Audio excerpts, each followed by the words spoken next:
உபாகம் 28:10. அப்பொழுது கர்த்தருடைய நாமம் உனக்கு தரிக்கப்பட்டது என்று பூமியின் ஜனங்கள் எல்லாம் கண்டு உனக்கு பயப்படுவார்கள். உங்களுக்கு கர்த்தருடைய நாமம் தரிக்கப்படும். கர்த்தருடைய நாமம் ஒரு மனுஷனுக்கு 2 வழியில வரும். ஒண்ணு, அவனை எடுத்துக்கிடுறது.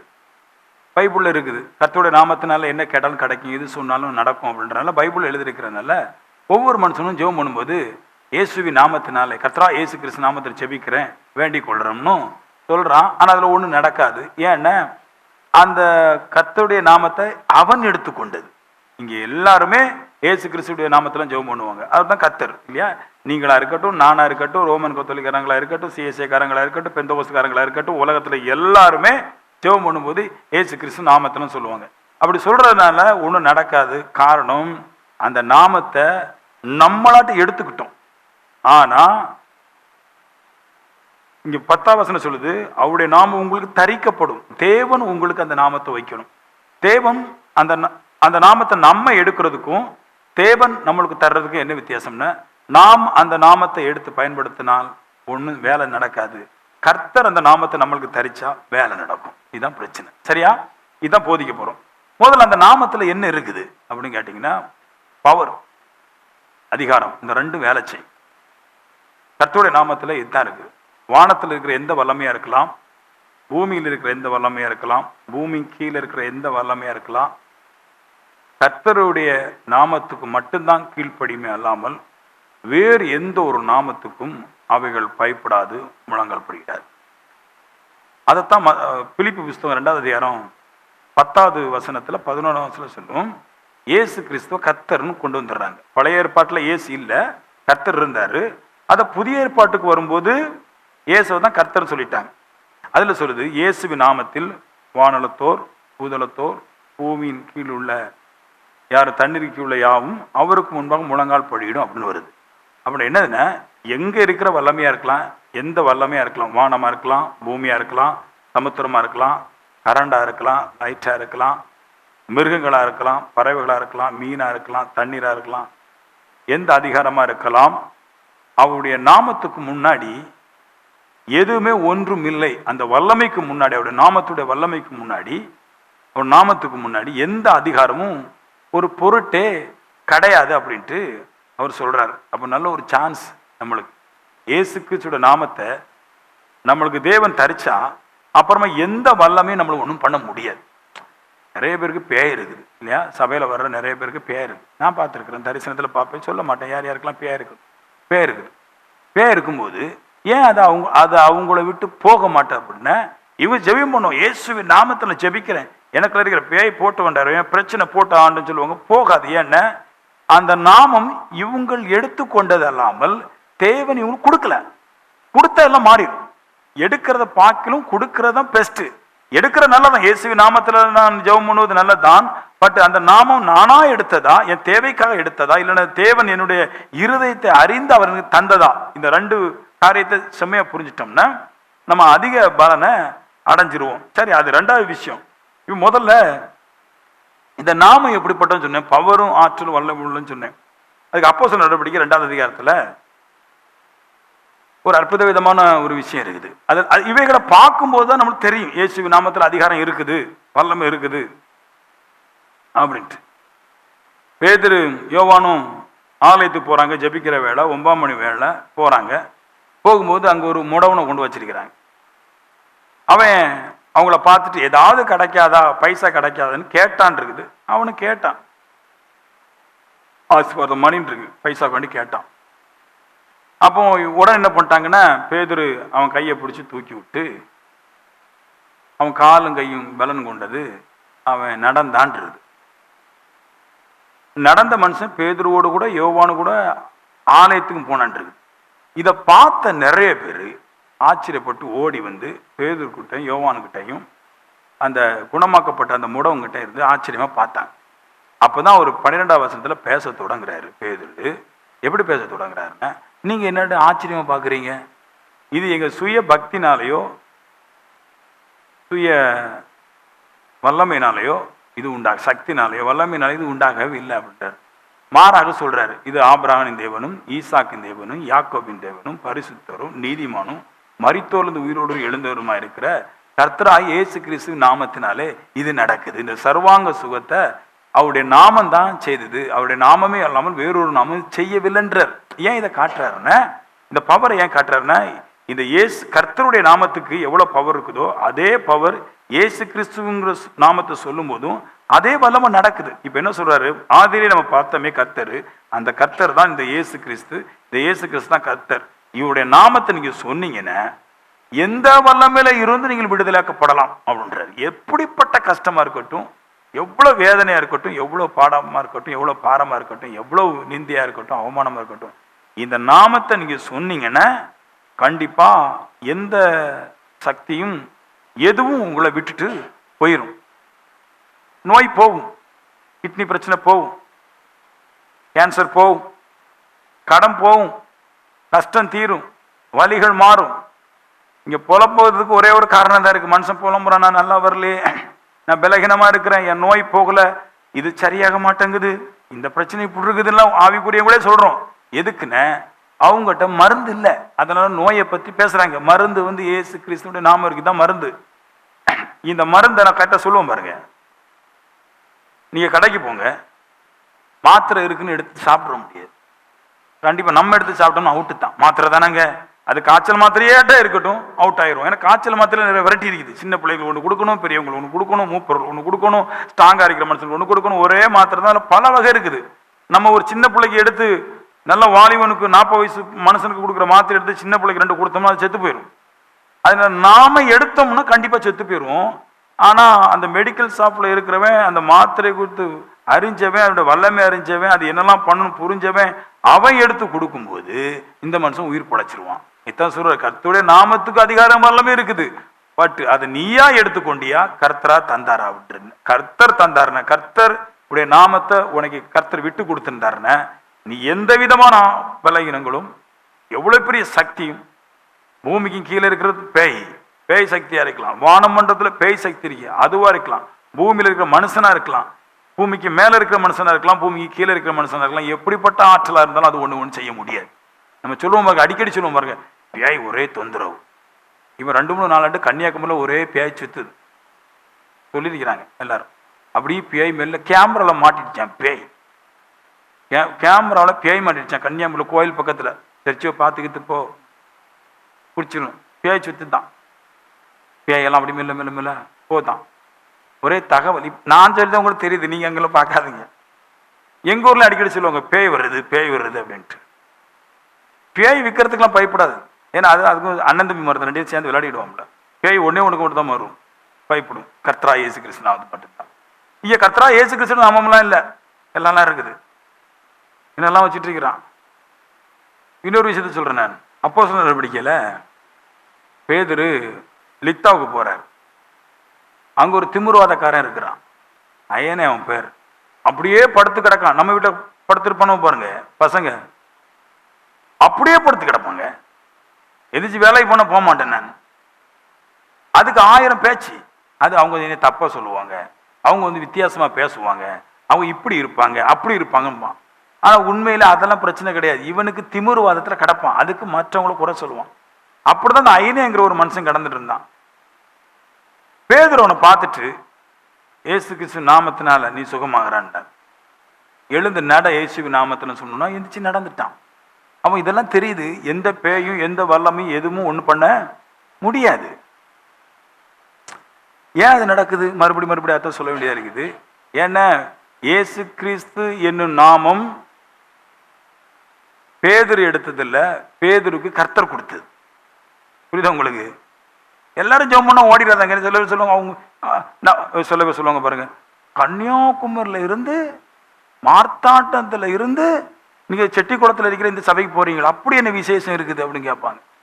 இங்க சபை இல்லையா, இங்க பிரசங்கம் பண்ண மாட்டாங்களா, இங்க எங்க அப்படி என்ன வித்தியாசம்? நிறைய வித்தியாசம் இருக்கு. அங்க நகை போடக்கூடாதுன்னு சொல்லுவாங்க, இங்க நகை போடன்னு சொல்லுவோம்.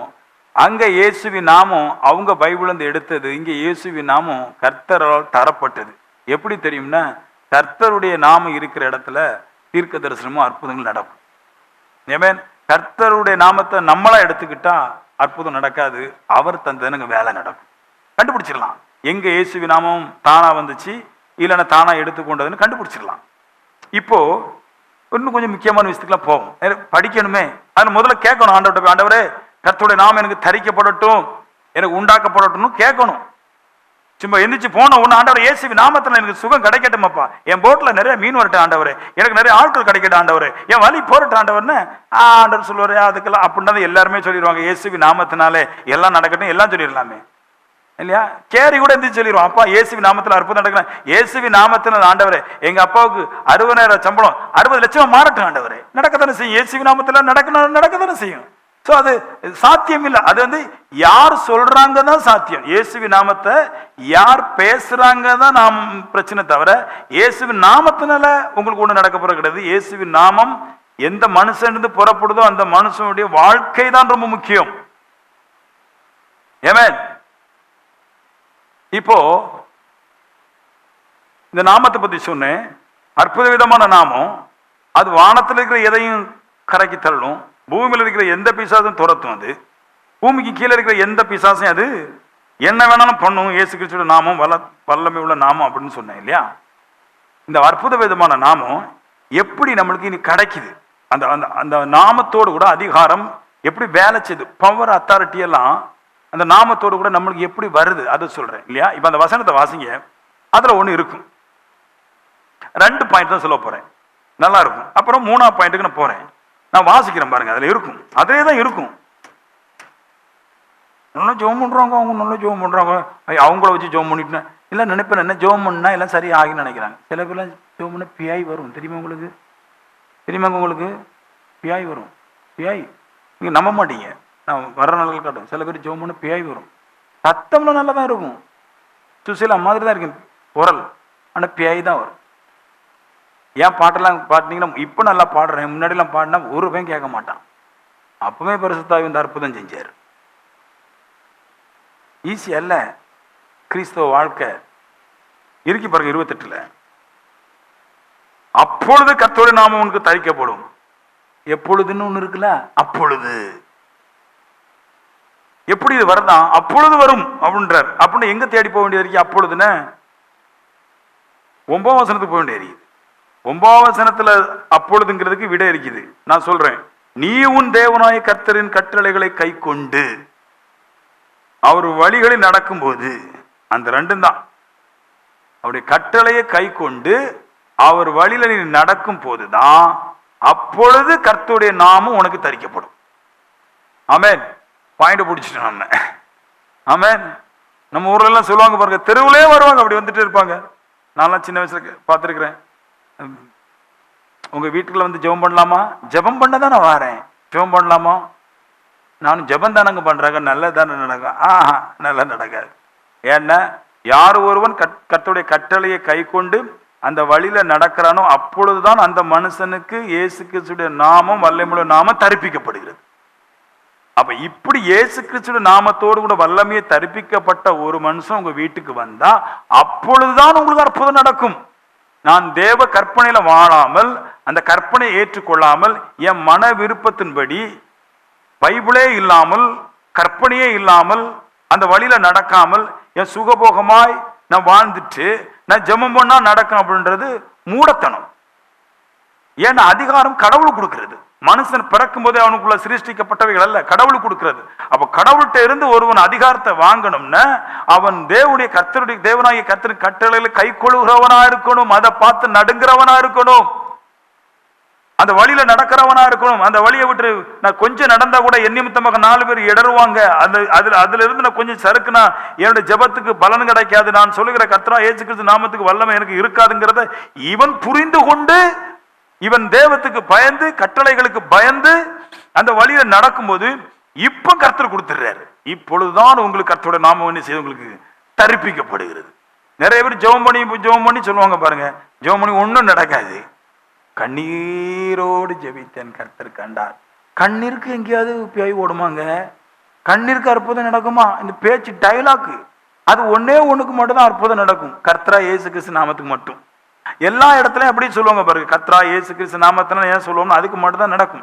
ஆனா நம்ம சொல்லிவிடுவோம், ஆண்டவரே நான் கண்ணீரோடு ஜெபித்தேன், என் கண்ணீரை கர்த்தர் கண்டார். இதெல்லாம் வந்து ஏஎஃப்டி சர்ச்சு போதனை அல்ல. கர்த்தர் ஒன்னே ஒண்ணு மட்டும் தான் காணுவார், கர்த்தரா இயேசு கிறிஸ்து நாமத்தினால் அற்புதம் நடத்துறவன் அவன் பயங்கரமா தேவனுக்காக வாழுகிறவனா இருப்பான். தேவனுடைய கட்டளைகளை உபதேசிக்கிறவனா இருப்பான். தேவனுடைய வழிகளை சொல்லி கொடுக்கிறவனா இருப்பான். இந்த பாடல் இதெல்லாம் வந்து வண்டிக்கு உதவாது. இதை வச்சு ஒன்றும் பண்ண முடியாது. இந்த நான் ஒருவனுக்கு பாட சொல்லி கொடுக்கறனாலையோ, நான் ஒருவன் ஒரு பாட்டை பார்க்கறனாலையோ அவன் தாறுமாற ரொம்ப பேர் நடக்கிறாங்க. எல்லாருமே தாறுமாற தான் நடப்பான்.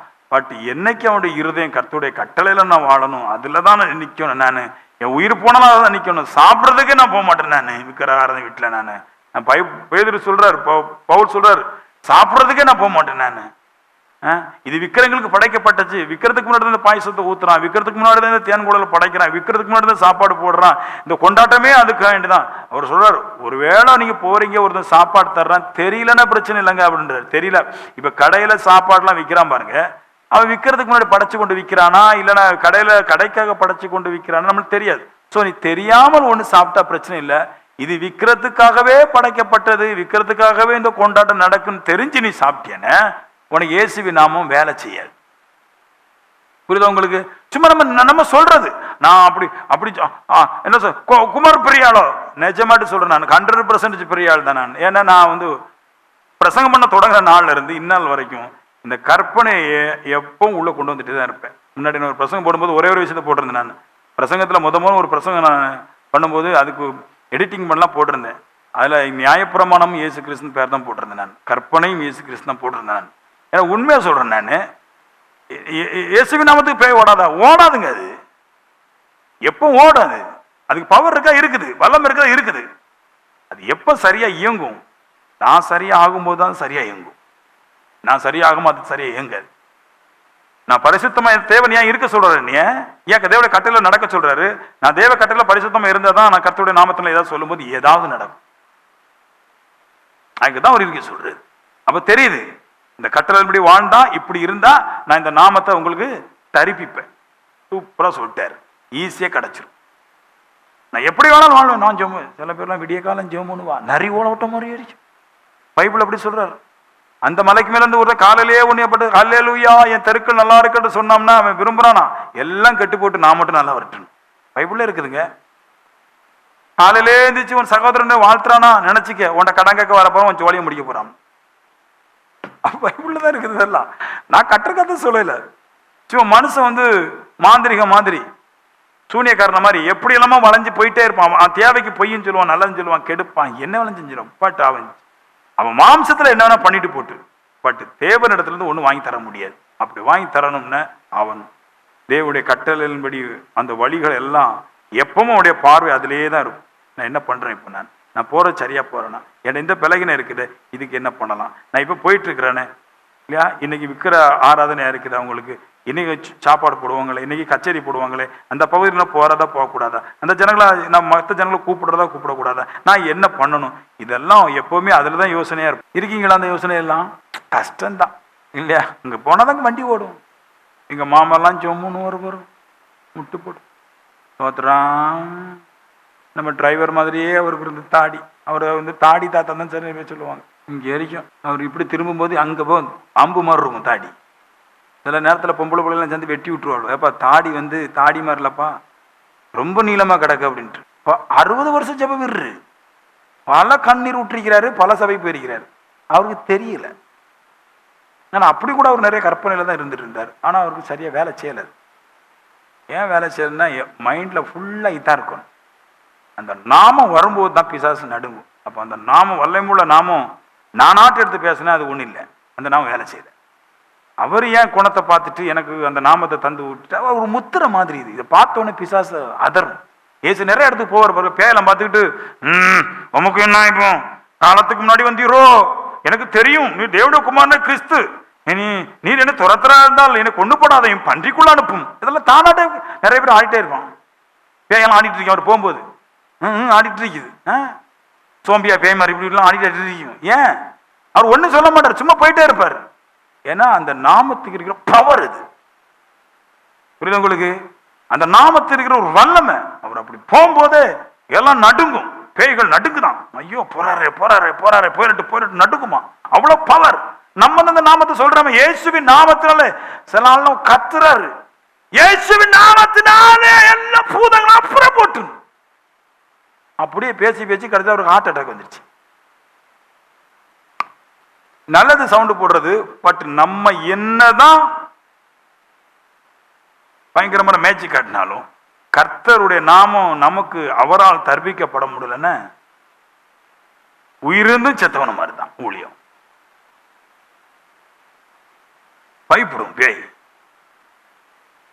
அந்த மாதிரி அந்த நாமத்துடைய வல்லமைக்கு, அவ்வளவு பவர் இருக்கிற வல்லமைக்கு அதை பெற்றுக்கொள்வதற்காக நம்ம சரியா நடக்கணும்.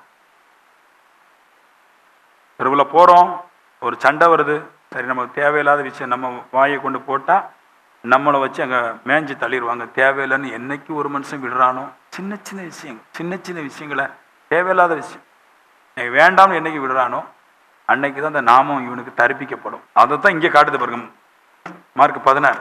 பிரச்சனையை வேண்டாம் சொன்னா கர்த்தருடைய நாமம் கூட வல்லமே வரும். அங்க சண்டை நடக்குதா, உற்று வேண்டாம். யார் பிரச்சனை யாரோ பேசுவான், இங்க தூங்க மாட்டான் பாருங்க, தூங்கவே மாட்டாங்க நம்ம ஆட்கள். சான்ஸ் இல்லை. சென்னையில 2 பஸ் மோதிக்கிட்டு, ஐயோ இந்த பாருங்க, ஒரு ஆள் சொல்றாரு, இந்த கூகுள் எல்லாம் கண்டுபிடிச்சாங்க பாருங்க. ஏன் அவ்வளவு சீக்கிரமா கரையில கண்டுபிடிச்சாங்கன்னா, நம்ம மக்கள் விஷயத்தை பரப்புறதுக்கு வழி இல்லாம தெரிஞ்சானா. எப்படி பரப்பிட்டோம் ஒரே நிமிஷத்துல எல்லாருக்கும் எப்படி தெரிய வைக்கிறது. சில பேர் இங்க பாத்து ஒரு காதை இந்த காதுக்குள்ள வாங்கின உடனே போன 5 நிமிஷத்துல எல்லாருக்கும் பேசி கதை சொல்லிடுவாங்க.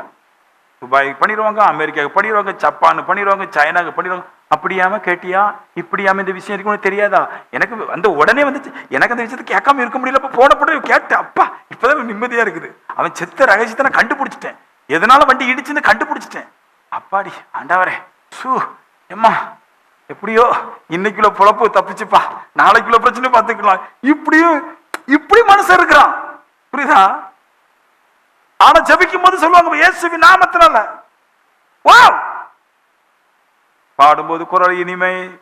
ஒரு பாட்டை 20 நேரம் பார்த்தீங்கன்னா அதுல உள்ள மாதிரி ஏத்தி இறக்கி பாடிடலாம் இல்லையா?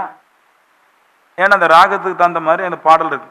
இப்போ பா நெடில் போடுவான், நம்ம பானும் பாடுவோம். இதுதான் நெடில ஏத்தி பானு பாடினா ராகம், பானும் பாடினா அது ஒரு ராகம். ஆனா நம்ம அங்க பானும் போட்டிருக்கோம், நம்ம பானும் பாடுவோம். ஸோ அதுல வந்து சவுண்டு வித்தியாசம், ராகங்கள் வித்தியாசம் படுது. நான் கொஞ்சம் கொஞ்சம் கத்துக்கிறேன் நான். அப்போ அந்த 10 நேரம் பாட்டை கேட்டு அந்த எழுத்தை பார்த்து இல்ல பானும் போட்டிருக்குது, இல்ல பானும் போட்டிருக்குது, அப்ப பாடுறாங்க. இதுக்கெல்லாம் கடவுள் நும்பாங்க மாட்டாரு. ஏன்னா இது கூட பாட்டு கூட கள்ளக்காப்பி தான். பட் இதுக்கு பேய் ஓடாது. அப்படி பேய் ஓடுறீங்கன்னு பெருக்குமான் செய்ய பாடின பாட்டுக்கும் ஜெபராட்சி அண்ணன் பாடின பாட்டுக்கும் முக்காவாசி பேய் சபையை விட்டு ஓடிக்கணும். அங்கெல்லாம் பேய் குட்டிக்காரன் போட்டு விளையாடுது. அங்க மறுபடியும் சொல்றாங்க, பொறாம பிடிக்காதங்க, கர்த்தர் உங்களுக்கு ஆசீர்வதிப்பாரு. அப்ப பொறாம அங்க இருக்குதானே அர்த்தம். பேய் ஓடல.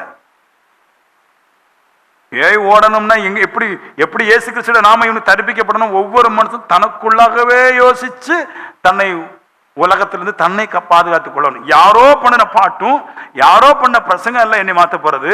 நீங்க ஒவ்வொரு மனுஷனும் உங்களுடைய இருதயத்தை இந்த நியாய பிரமாணத்துல நடந்து அந்த சத்தியத்துல வாழ்ந்து அந்த வழியிலேயே போகணும்னு உங்களை தீர்மானம் பண்ணி உங்களை அடக்கினாலும் ஒழிய வல்லமையான நாம இயேசு கிறிஸ்துவின் நாம அவர் உங்களுக்கு தர்றது கொஞ்சம் சிரமமாயிருது. ஆமேன்னு சொல்லுங்களேன். பாஸ்டர் ஜெபம்னா மட்டும் நடக்குங்க, அடிச்சு பேசுவோம். நாங்க எங்களை ஊதி கர்த்தர் வர வர அப்படியே தேவனோடு கூட 365 நாளும் தேவனோடு கூட இருக்கிற நாங்க இன்னும் நேரங்களையும் காலங்களையும் பயன்படுத்தி அதிலே தான் இருப்போம், எந்திக்க மாட்டோம். ஏன்னா இதுதான் பவர், அதிகாரம். அந்த இயேசுவின் நாமத்துல நான் சொல்லும் போது அற்புதம் நடக்கணும்னா நான் தேவனோடே வாழ்ந்தவனா இருக்கணும், தேவனோடே உட்கார்ந்தவனா இருக்கணும். உங்களுக்கு எல்லாம் இருப்பு வராது. சோபா செட்டு வாங்கி போட்டிருக்கீங்க உங்க வீட்டுல, ஆனாலும் இருக்க மாட்டீங்க. நீங்க சோபா செட்டு வாங்கியாச்சு, மருமவ சோபா செட்டு கொண்டு வந்தாச்சு, மருமவே கொண்டு வந்தாச்சு, ஆனாலும் வீட்டுல யாரும் இருக்கிறது கிடையாது. உங்க வீட்டுல கட்டிலுடைய பெட்டை பாருங்க சூப்பரா இருக்கு, அதுல இருக்க பெட்ஷீட்டை பாருங்க சூப்பரா இருக்கு, யாருக்கும் இருப்பே கிடையாது. எங்க வீட்டுல எல்லாம் பாத்தீங்கன்னா பெட்ஷீட்டும் கிடையாது, கட்டிலும் கிடையாது, ஒண்ணும் கிடையாது. இப்ப இருக்குது, நாங்க ஜெபம் பண்ண தொடங்குறோம், ஒண்ணும் கிடையாது. இப்பவும் நான் பெட்லாம் படுக்கிற கிடையாது, பாய ஒரு பிளாஸ்டிக் பாயை போட்டு தான் எல்லாம் படுப்பேன். அதில் தான் படுப்பேன் நான். பெட்டில் கட்டில படுக்கவே மாட்டேன். எப்பவுமே என்னை அந்த நிலைமையிலே வச்சுப்பேன் நான். வெறும் பாயை போட்டு ஒரு தலைவணியை போட்டு வானத்தை அண்ணாந்து பார்த்து தியானிச்சுட்டு இருப்பேன் நான். ஏன்னா சுகபோகமாக தூக்கம் வந்துச்சுன்னா கர்த்தரை தியானிக்காமல் போயிடுவேன்னு ஒரு பயம். நல்லா தூக்கம் வந்துச்சுன்னா அன்றைக்கி நைட்டு முழுக்க கர்த்தரை தியானிக்காமல் போயிடுவோன்னு சாதா பாயில் போட்டு படுத்து கர்த்தரை தியானிக்கிறது. எப்படி ஒரு நாள் சாக போகிறோம், அங்கே வல்லமையான ஊழியக்காரனா வல்லமையான மனுஷனா சாவோம்னு இதெல்லாம் மைண்டில் ஏற்படுத்தி சாவோம் வாழ்கிறோம். உங்களுக்கு நல்ல பெட்டு தூங்கிட்டு எந்திரிச்சிங்கன்னா 3 நாளைக்கு எந்திரிக்க மாட்டீங்க. ஆனாலும் இருப்பொருளையே உங்களுக்கு. ஆமென். முன்னாடியா பரவாயில்லைங்க, சூப்பராக முன்னாடியா பரவாயில்லைங்க, சின்ன சின்ன இதாக இருக்கும். சூப்பர் பெட்டுல மெத்தெல்லாம் போடுறான். இப்போ இருந்த 3 நேரம் துள்ளி எந்திக்கிறான். சூப்பராக இருக்கும். இல்லை படுத்து கிடக்காம ஏதாவது பிரச்சனை பாடு. மார்க் 16 பாருங்க எப்படி இதைத்தான் இங்கே சொல்றாரு. 16 எப்படி இதைத்தான் இங்கே சொல்றாரு. சரியா? நான் இப்போ சொன்ன பாருங்க. உபாகமும் 28:9 என்ன சொன்னனோ அதுதான் இங்கேயும் சொல்லுது. கொஞ்சம் வித்தியாசமா எழுதிருக்குது. 16, 17, 18 வசனங்களை சொல்றாரு. விசுவாசம் உள்ளவனாகி ஞானஸ்தானம் பெறுவர் ரட்சிக்கப்படுவான். அதாவது அவர் என்ன சொல்றாரு, விசுவாசம் உள்ளவனாய் ஞானஸ்தானம் பெறு. ஒரு விஷயத்தை ஞானஸ்தானம் பெறுறது என்ன, கிறிஸ்துவ கூட கட்டப்பட போற. சரியா? கிறிஸ்துவோட கூட வாழ போற. அதுக்கு அடையாளம் தான் ஞானஸ்தானம். சரி, நீ ஞானஸ்தானம் எடுக்கும்போது விசுவாசம் உள்ளவனாய் ஞானஸ்தானம் எடுங்கிறது. அதாவது என்னது, இயேசுவை கடவுள் அப்படின்னு சொல்றோம் பாருங்க, அதான் விசுவாசம். இயேசு தேவனுடைய குமாரன் கிறிஸ்து அப்படின்றோம். இயேசு தேவனுடைய குமாரன் கிறிஸ்து, இல்லைன்னா தெய்வம் கடவுள், இல்லைன்னா இயேசு கிறிஸ்து கடவுளுங்கிறத எதை வச்சு நிச்சயம் பண்றதுன்னு அவரே சொன்னாரு. நான் நியாயப்பிரமாணத்தை அழிக்க அல்ல நிறைவேற்ற வந்தேன். அப்ப என்ன அர்த்தம், நியாயப்பிரமாணத்தை 10 கட்டளை நீ விசுவாசிக்கிறத, அந்த 10 கட்டளை தான் தெய்வம், அதுல தான் தேவன் இருக்கிறார். அந்த தெய்வம் இப்ப மாம்சத்துல வந்திருக்கிறாருன்னு விசுவாசிக்கணும். அவ்வளவுதான். உயிரோடு கூட ஒரு மனுஷன் எந்திரிச்சதுனால கடவுள் கிடையாது. நிறைய ஃப்ராடுத்தனமா இருக்கலாம் இல்லையா? இப்ப ஏஏ இருக்குது, செத்தவன மாதிரியே உயிர் பிச்ச மாதிரியே வந்துடுறான். அந்த காலத்துல இந்த மாதிரி படாசு காட்டணும்னு யாருக்கு தெரியும்? அமெரிக்காவில் காட்டாலன்னு ஒன்று வச்சிருக்கிறான், தெரியுமா? பார்த்துருக்கீங்களா? அங்கே ஃபுல்லாக ஏதான் கொஞ்ச நாள் போட்டான், மக்கள்லாம் பார்ப்பாங்க. அது எப்படின்னா இப்படியே மனுஷன மாதிரி வருவான், அப்படியே வந்தோடனே குரங்கு அப்படி குதிரை மாதிரி ஆகிடுவான்.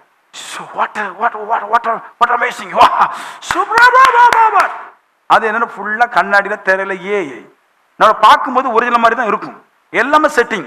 அப்படி வருவான், அப்படியே ஊந்து நாய் மாதிரி வரான், வரும்போது குரங்கு மாதிரி வந்து அப்படி முயல் மாதிரி ஆகி அப்புறம் சூப்பர் லேடிஸ் மாதிரி சப்பங்காரி மாதிரி இப்படி வந்துடுறா. பார்க்கும்போது என்ன அற்புதம், என்ன அற்புதம், எல்லாமே ஒன்று இந்த அந்த நாட்டை தான் போட்டு வச்சுருக்கான். ஏசு கிறிஸ்துவ மாதிரி நிறைய பேர் செத்த மாதிரியே அடிக்கிற மாதிரி அடிக்கப்பட்டு அடக்கம் பண்ண மாதிரி அடக்கம் பண்ணப்பட்டு அப்படி மேலே போற மாதிரி காட்டுவான். நம்ப முடியாது. பட் ஒருவர் எந்திரிச்சிட்டாரு மேலே போனாருங்கிறது ஏசு கிறிஸ்து உண்மைதான். பட் அதை விடவும் பயங்கரமானது, ஒருவன் சாகிறதும் எந்திக்கிறதும் நிறைய மதங்கள் இருக்குது. ஆனா ஒருவன் 10 கட்டளைப்படி வாழ்ந்ததாட்டு ஒரு மதத்திலையும் கிடையாது. ஏசு கிறிஸ்து மட்டும்தான் பேசுது. நிறைய பேர் இப்ப நீங்க முஸ்லீம்ல பாத்தீங்கன்னா முஸ்லீம் எந்திரிச்சு பேரிக்கிறாங்கன்னு சொல்றாங்க. ஐயா கூட எந்திரிச்சு பேரிக்கிறாரு, மரியா கூட 3 நாள் மேல எந்திரிச்சு பேரிக்கிறாங்க, டாட்டா காட்டி பேரிக்கிறாங்க, எல்லாரும் எந்திரிச்சு பேரிக்கிறாங்க. பட் அது உண்மையா இருக்கட்டும், அவங்க விருப்பத்தின்படி அவங்க சொல்றாங்க. எனக்கு நம்பிக்கை இல்லை, அவங்க சொல்றாங்க. பட் 10 கற்பனையில வாழ்ந்தது யாருமே கிடையாது, ஏசு கிறிஸ்து தவிர. அதைத்தான் விசுவாசிக்கணுமா? ஏசு யாரு? தேவனுடைய குமாரனை கிறிஸ்து. அதுக்கு அடையாளம் என்ன? ஏசு தேவனுடைய குமாரனை கிறிஸ்துங்கிறதுக்கு அடையாளம் என்ன? தெய்வம் 10 கட்டளையில தான் இருக்கிறாரு, அப்படி போல குமாரனும் 10 கட்டளையில நடக்கிறார். இதுதான் தேவனுக்கும் குமாரனுக்குள்ள ஒரே ஒன்னை இணைக்கக்கூடிய பாலம் சொல்லலாம். புரியுதா? எது பிதா ஒரு கேரக்டர், அதே கேரக்டர்ல குமாரன் வெளிப்படுறார். பிதாவோட என்ன கேரக்டர்? இந்த 10 கட்டளை தான் வாழ்றாரு. அப்படி போல குமாரனும் 10 கட்டளை தான் வாழ்றாரு. அதனால அவரு அதை விசுவாசிங்கன்றார். ஏன் அப்படி சொல்றாருன்னா, நீங்க பிதாவை விசுவாசிக்கிறீங்க, அவர் 10 கட்டளையில வாழ்றார். குமாரனை விசுவாசிக்கிறார், அவர் 10 கட்டளையில வாழ்றார். அவரை விசுவாசிக்கிற நீங்களும் 10 கட்டளையில நடக்க வேண்டும். இதுலதான் வாழுவேன். ஏசு தெய்வத்தை போலதான், ஏசு தான் தேவன், ஏசு தெய்வத்தை போல வாழுவேன்ங்கிற நிச்சயம் வந்த பின்னாடி நீங்க ஞானஸ்தானம் எடுத்தால் தேவத்துக்காக முழுவதுமாக உங்களை ஒப்பு கொடுத்து விட்டீர்கள், எந்த சூழ்நிலைக்கு போக மாட்டேன்னு முழுமையா ஏற்றுக்கொண்டு ஞானஸ்தானம் எடுத்துட்டீங்கன்னா இப்போ இயேசுவின் நாமம் உங்களுக்கு தரிப்பிக்கப்படும். ஞானஸ்தானத்தோட கூட என்ன கிடைக்கும் கேட்பாங்க. ஞானஸ்தானத்தை என்ன வந்துடும்? எடுக்கிற மனுஷன் சரியா எடுத்தா பிசாசை ஓட்டக்கூடிய அதிகாரம் அன்னைக்கே உண்டாகும். கடமைக்கு எனக்கு தொழில் நடக்கணும்னு எடுத்தா சரி வராது, என் வாழ்க்கை நல்லாகணும்னு எடுத்தா சரி வராது.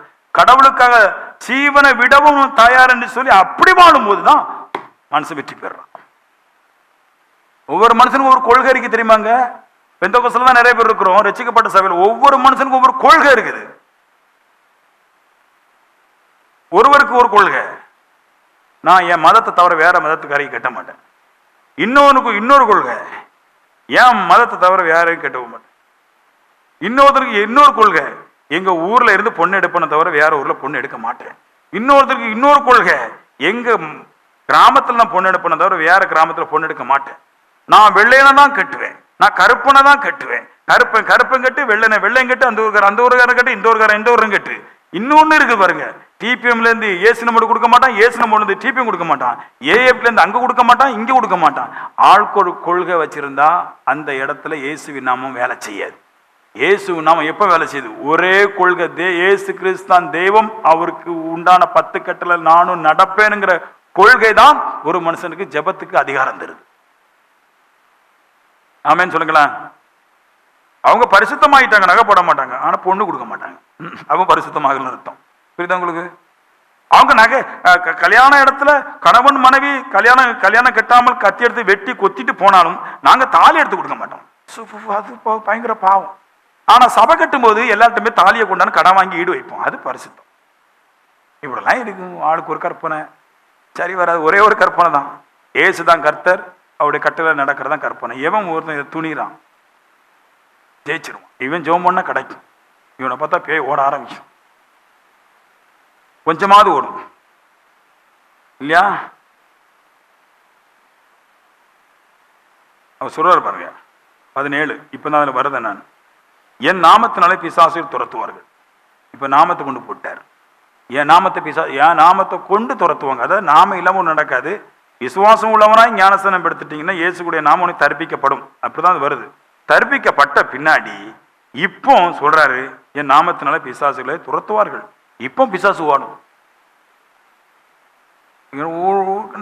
பிரசங்கம் பண்றதுக்கு டைம் கிடையாது. நிறைய பேர் சொன்ன காமெடியெல்லாம் கேட்டு எனக்கே ஜீரணம் ஆகல. ஒரு பாஸ்டர் பறஞ்சிட்டு ஏன் பிரார்த்திச்சிங்க, இப்போ ஒரு தூதம் வந்து இவ்வளவு மண்டல கொட்டு கொடுக்கும். பின்ன மலையாள பாசை படிக்கிறதோட நம்ம வந்து கிந்தி படிக்கலாம், நல்லா இருக்கு. கிந்தியாவது கொஞ்சம் பல்லு தேய்க்கிற பாசமா இருக்கு. அது கஞ்சா போட்டுக்கிட்டு கொஞ்சம் கணேச வச்ச பாசம் வந்துடும். ஏன்னா கிந்திக்கு எங்கள் வாயில கிளப்பணும். அப்போ இங்கே கொஞ்சம் கஞ்சா, இங்கே கொஞ்சம் கஞ்சா போட்டா மலையாளத்துக்கு பல்லு தேய்க்காண்டாம். சேட்டம் போய் உதோட வந்து ஃப்ரீயா போயிட்டு வரணும். போய்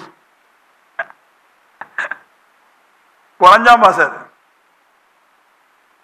அவர் சொன்னார், ஏன் இப்ப பிரார்த்திக்கும் போ தேவன் 2 தூதனை விட்டு 2 காலையும் பிடிச்சி இழுத்துட்டு போகல. அது நினைப்பு தேவ தூதனை இதை நம்ம பிள்ளைங்கள் மாதிரி வான வர்ற மாதிரி நிறைய பேருக்கு அப்படி நினைப்பு. ஏன் ஜெபம் பண்ண போய் அந்த பூதலங்கள் ஓடும், அங்க அந்த இதாகும், சட்னி இதாகும், கிட்னி போகும். நான் பரிசுத்தம் இல்லைன்னா ஏன் கிட்னி தான் போகும். ஹலோ, உங்களுக்கு புரியுதா? ஈஸி அல்ல. விசுவாசம் உள்ளவனா ஞானஸ்தானம் எடு. நான் சொல்லுவேன் பாருங்க, சபையில ஞானஸ்தானம் எடுக்கிறியா, நேரே சொல்லுவேன், கல்லுக்கு முன்னாடி போவாதே, ஞானஸ்தானம் எடு, பிரச்சனை இல்லை. கல்லுக்கு முன்னாடி போவனா ஞானஸ்தானம் எடுக்காதுன்னு சொல்லிடுவேன்.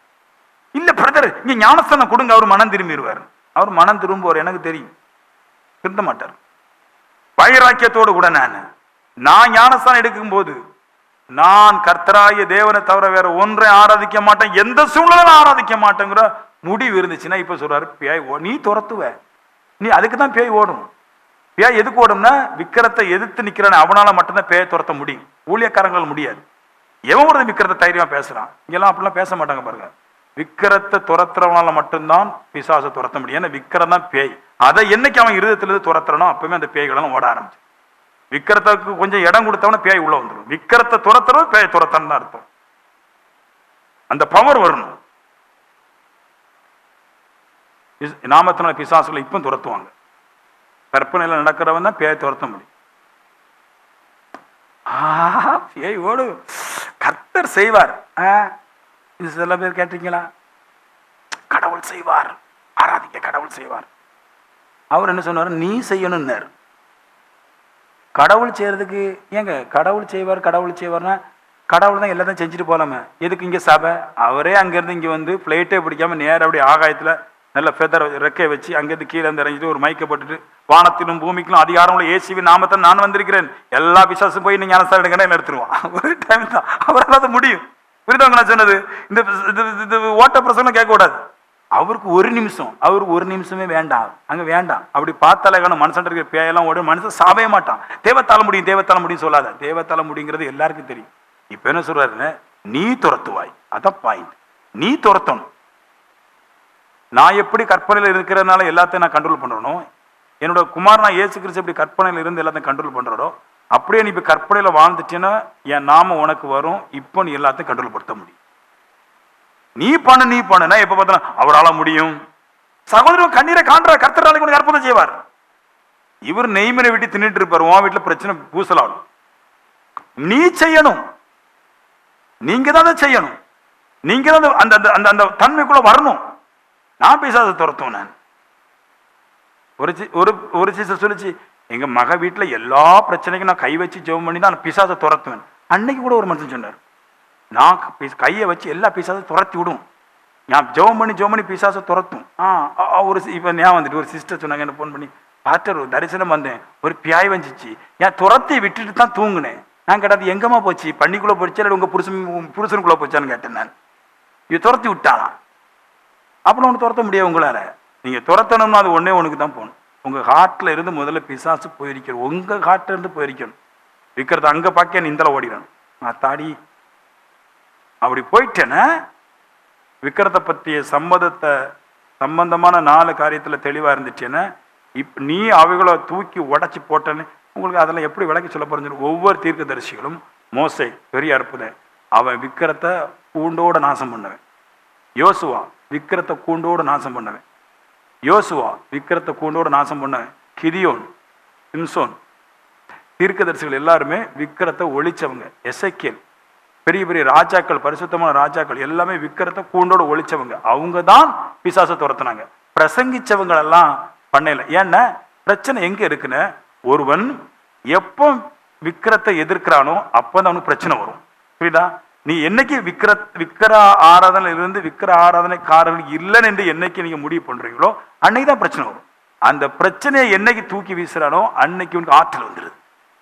அதனால மனுஷன் ரெண்டகம் பண்ணுவான், இங்கேயும் போயிடுவான் அங்கேயும் போயிடுவான், இங்க இருந்துக்குவான் அங்கேயும் இருந்துக்கிடுவான், சபையிலும் தின்னுக்குவான் அங்கேயுமே தின்னுக்குவான், இங்கேயும் வந்து விடுவான் அங்கேயும் போயிடுவான். ஏன்னா அவனுக்கு அதை விட முடியல. அதனால பிசாசு ஓடாது. என்னைக்கு தீர்க்கதரிசிகள் எல்லாம் தெய்வத்துக்கான வைராக்கியம் மட்டும் விக்கிரங்களை பற்றி பேச ஆரம்பிச்சாங்களோ அன்னைக்கு தான் பிசாசு ஓடிச்சு.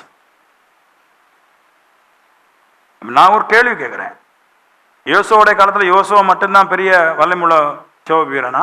கிடையாது, எல்லாருமே ஜெப வீரன். மோசோடைய காலத்துல மோசை மட்டும்தான் வல்லமையான ஜெப வீரனா? கிடையாது, எல்லாரும் ஜெப வீரர்கள் தான். அப்ப ஏன் மோசைக்கு மட்டும் மோசைக்கு மட்டும் அற்புதம் நடந்துச்சு? ஏன் அவன் மட்டும் தான் விக்கிரத்தை எதிர்த்தான், வேற யாருமே எதுக்கல. எங்க இருக்கு தெரியுமா அந்த இடம்? சொல்றேன் நான். நீங்க எல்லாம் வந்து விக்கிரன், எங்க ஊர்ல வந்து தங்கச்சி நீ வரலையா, தங்கச்சி நீ வாய, ஒரு சாரி வாங்கி தரேன், 18,000 ரூபாய்க்கு உனக்கு பட்டு போடவே, பச்சை கலர் ஏற்று போயிட்டு நீ வா, நீ வந்தாதான் எங்க வீட்டுல அந்த அந்த இது நல்லா இருக்கும். குத்து பிடிச்சு ஓடுறாள், என்னதுன்னே தெரியல. யான் ஜெபம் பண்ணோம்னு எல்லா பிசாசும் ஓடும். ஓடாது, கத்துனாலும் ஓடாது, காரியத்துக்கு மட்டும்தான் ஓடும். நான் உங்களோட ஒரு விஷயம் சொல்றேன், நான் ரேன்ஸா கேட்ட ஒரு 50,000 ரூபாய் கடன் வாங்கினேன். நான் தந்தாச்சுன்னா தந்தான்னு அர்த்தமா? கத்துனா தந்தான்னு அர்த்தமா? காரியம் நடந்துச்சா இல்லையா?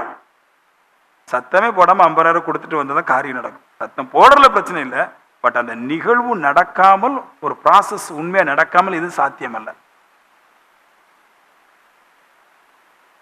மூத்தக்காவா, இளையக்காவா, மூத்தனவா, சப்பானிவா, குருணவா, செவனவா, அன்னைக்கு பார்த்து ஸ்பெஷல் பெரிய பானை சட்டியை வாங்கி வச்சு கொத்து, அக்கா ஒரு பக்கம் உரிப்பான், இவ கொத்துவா, கொத்தி அப்பதான் ஊருக்கு சண்டையெல்லாம் வரும். கொத்து அவ அவ்வளோ வாங்கினா, ஐயோ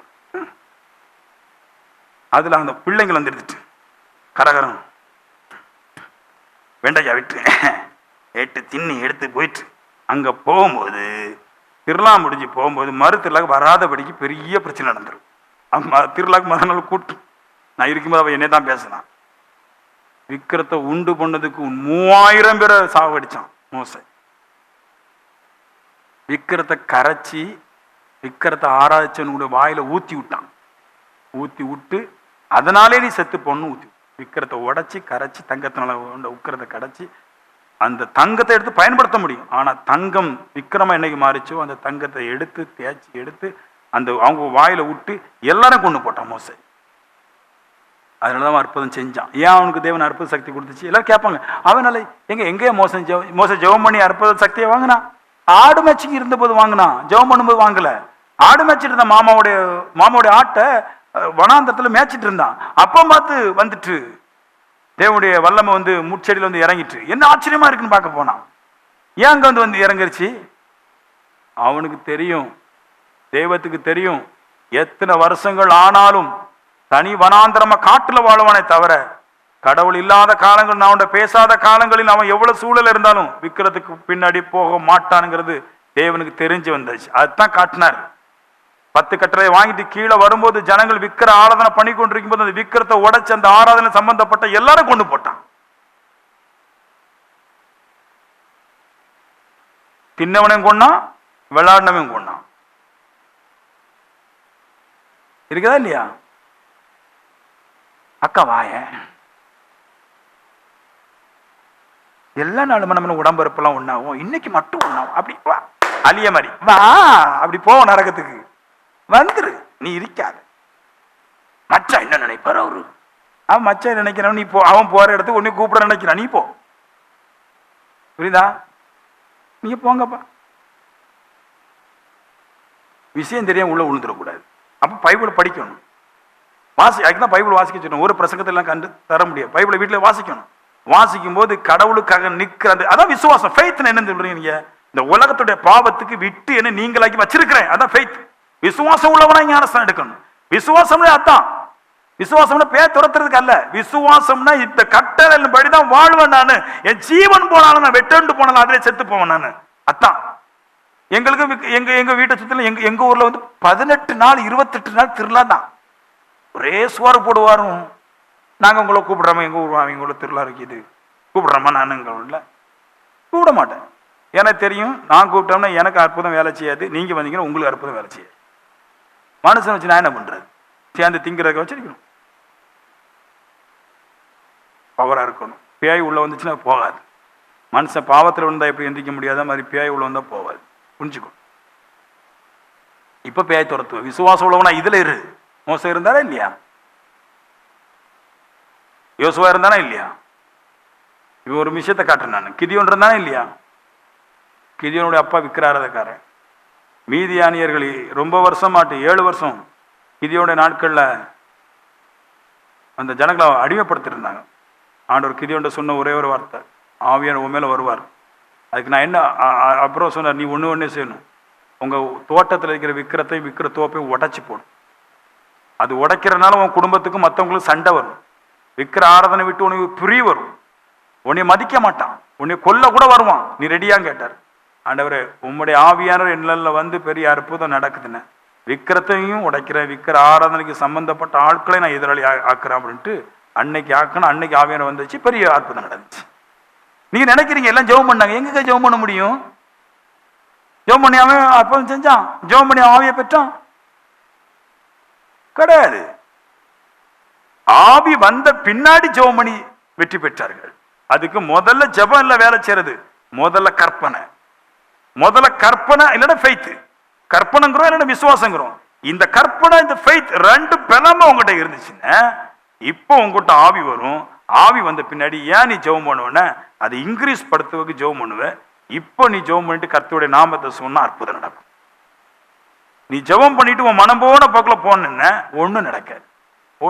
சான்ஸே இல்லை, நம்பாத. அந்த ஊழியக்காரர் சொல்றாரு, இந்த ஊழியக்காரர் சொல்றாரு, அப்படிலாம் பண்ண நடக்கும், இப்படிலாம் பண்ண நடக்கும், ஒன்றும் நடக்காது. பைபிளை நம்புறவங்களுக்கு சொல்றேன் நான். பைபிளை நம்புறவங்களுக்கு சொல்றேன். பைபிளை நம்பாதவங்களுக்கு ஓகே, வேற கோட்பாடு இருக்கு. பைபிளை நம்புறவனுக்கு இப்படிப்பட்ட அற்புதம் தான் அது நடக்கும்.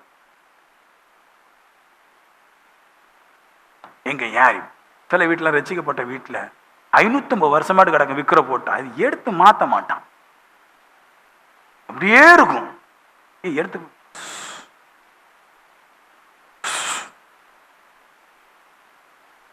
அது அம்மா அம்மா அவங்க சண்டைக்கு அந்த போட்டோவை என்ன இருக்கு? நான் தான் சொன்ன போட்டோவை என்ன எடுத்து கடத்தி விட்டு பாருப்போம் முடியாதுல்ல. போட்டோவில் என்ன பிரதர் இருக்குது, கடத்து வரும் பாரு பம்பு, பிசாசு குடஞ்சிரும். நீ அதை கை வைக்க முடியாது. போட்டாதானங்க, போட்டாத்தான் நீ கலத்திப்பார், பல பிரச்சனை வரும். முடியாது உங்களால. பேத்துல என்னது? விசுவாசம் என்னது? எவனுக்கும் பயப்படாது. எத்த சண்டை வந்தாலும் கர்த்தருக்கு விரோதமான காரியம் தான் நான் பார்த்துக்கிடுறேன். தனியா குடும்பம் தனியா போட்டு, வாழ்க்கை தனியா போட்டு, கடவுளுக்கு விரோதமான காரியத்தை நான் செய்ய மாட்டேன். அதாங்க ஐயா, வேற ஒரு சபைக்கு போன ஸ்திரீலாம் இங்கே வந்து இங்கே 7-8 வருஷம் இருந்த பின்னாடிலாம் போகலை. அங்கே வீட்டில் போனால் தொங்கிட்டு தான் கிடக்கு. உள்ளுக்குள்ளே இருக்கும், அது உள்ளுக்குள்ளே இருக்கும். அந்த அன்பு, பாவ அன்பு உள்ள இருக்கும், வளராது. சில பேர் வந்தோடத்துக்கு இருந்தால் குறை இதான் சத்தியமாக தூக்கி வேலையை போட்டுருவான், கடை மேலே வந்துடுவோம். இங்கேருந்து போகாது. ஒளிவு மரமாக வீட்டுக்குள்ளே அங்கே இருக்கும். டிவியில் அப்பப்போ பார்த்துக்குவாங்க. இருதயத்தில் இருக்கும், ஏய் ஓடாது.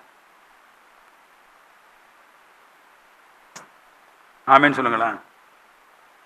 யார் வீட்டில எல்லாம் விக்கிரம் இருக்குது? உங்க வீட்டில் இருக்கியா தம்பி? தெரியாதா?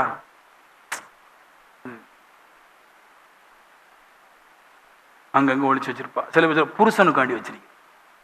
புருஷனை வச்சுக்க, புருஷனுக்கு வேண்டி எதையும் வைக்காது. மனைவி கோப்படுவாடா, அம்மா கோப்படுவாடா. ஒரு நாள் கோப்படுவா, 2 நாள் கோப்படுவா. நடிக்கிறது கர்த்தர் பிடிக்க செய்யாத, சான்ஸே இல்லை. ஃபஸ்ட்டு வர்றீங்க பாருங்க, முதல்ல இந்த கற்பனை ஸ்ட்ராங்காக இருந்தீங்கன்னா உங்கள் நோயோ பேயோ வேதனையோ வலியோ வராது.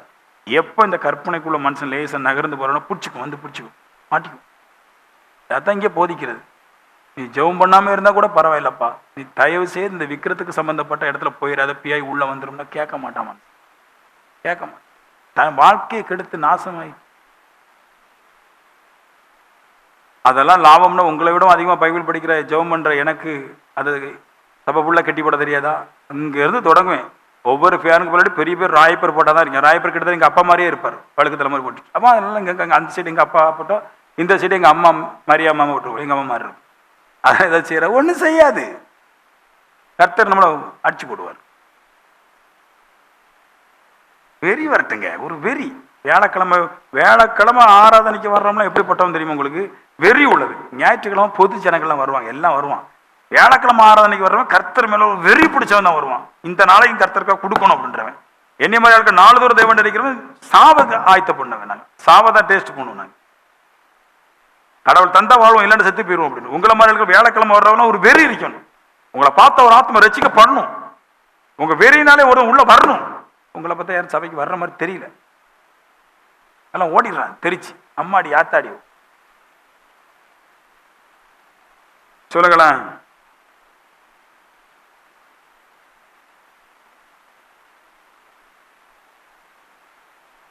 சர்ப்பங்களை எடுப்பார்கள். சாவுக்கு ஏதுவான யாதொன்றை குடித்தாலும் அது அவர்களை சேதப்படுத்த மாட்டார். வியாதிகளை கைகளை வைப்பார்கள், அப்பொழுது அவர்கள் சுஸ்தம் ஆவார்கள். என்னெல்லாம் போட்டிருக்கு பாருங்க. நம்ம வியாதேசி மேல கை வச்சா வியாதி நம்மளுக்கு கொட்டிடும். இவர் சொல்றாரு, என் நாமத்துக்கு வல்லமை வந்தோன்னா ஓடி. இதெல்லாம் உண்மை பாருங்க, இதெல்லாம் உண்மை, உண்மை. அது ட்ரூத், ஒரிஜினல் ட்ரூத். கையை வச்சா அப்படி உள்ள இருக்கிற பேய் தானா துள்ளி குச்சி ஓடிடும். அப்பா என்ன பவர்ப்பா இது! கையா இல்லைன்னா என்ன வேற என்னதுமா? தடுப்பூசி என்ன கை வச்சிருக்க முடியாது. கை ஒரு தடுப்பூசி மாதிரி குத்துறோன்னு டெவலப் ஆகிடுவான். ஆனால் அப்படித்தானே இருக்குது பயப்படப்பட்டு நம்மகிட்ட கொஞ்சம் கொஞ்சம் வேலை செய்யுது. திக்கு தசம் மட்டும் வேலை செய்யுது. அடுத்து பிளேசிங் ஹேண்டுக்கும் கை வைக்கிறதுக்கும் வாயினால் ஊதி அற்புதம் செய்யறதுக்குள்ள ட்ரை பண்ணுறோம். அதுக்கு ட்ரை பண்ணணும் ஊனி யாட்ட ஊதிட்டு இருக்க கிடையாது. கற்பனையில் இன்னும் ஆழமாக போனால் அடுத்த கட்ட வேலை செய்யும். புரியுதா உங்களுக்கு நான் சொன்னது? நல்லா வரணுமா? பேய் ஓடணுமா? போகாத. பண்டிகைக்கு போவாத, சாவுக்கு போவாத, கல்யாணத்துக்கு போவாத. இருத்தி புடி.